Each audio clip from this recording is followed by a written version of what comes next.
एक खबर बा एसी चलावेला कि एसी चलावेला सावधान हो जाए। देखिए कितना गर्मी हो रहा बा, लेकिन गर्मी में आदमी काम कर रहा बा। एसी चलावेला सावधान हो जाए।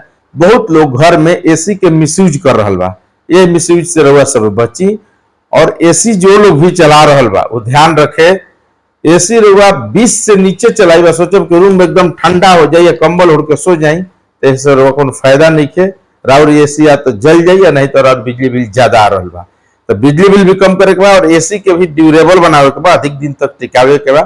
तो एसी के कम से कम 20 से 25 यानी 24 से 25, 20 ना 24 से 25 चाहे 24 से 28 के बीच रुआ चलावता नहीं, राउर एसी ज्यादा दिन टिकाऊ हुई, सुरक्षित रही, बढ़िया एकदम ठंडा करी और बिजली बिल भी राउर कम आई। ध्यान रखिए एसी चलावेला अपना बचत करना बड़ी जरूरी बा, क्योंकि बिहार में देश भर से महंगा बिजली बिल बा।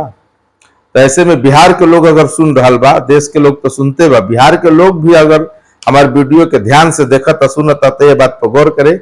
एसी हमेशा केंद्र सरकार नियम ला रहल बिया कि 20 के नीचे एसी चलवे ना करी, 20 के नीचे 20 डिग्री सेल्सियस के नीचे एसी चलवे ना करी, यानी 20 से 28 के बीच में ही एसी चला सकी ना।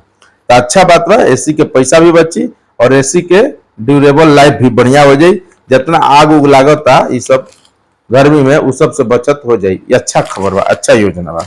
एकरा में रउआ सब बचाई और रउआ सब एकरा बारे में सोची जरूर। जो भी एसी चला रहल बा, एसी में ज्यादा रहे से फायदा नहीं है, नुकसानो बढ़ ये समझ ली। तो एसी में ज्यादा रहलो की जरूरत नहीं है, लेकिन ऐसा प्रचंड भीषण गर्मी बा तो एसी में रहलो जरूरी बा। तो सावधानी होके लाइक सब्सक्राइब जरूर करें, लोगों तक पहुंचावत रही, शेयर जरूर करवाएं।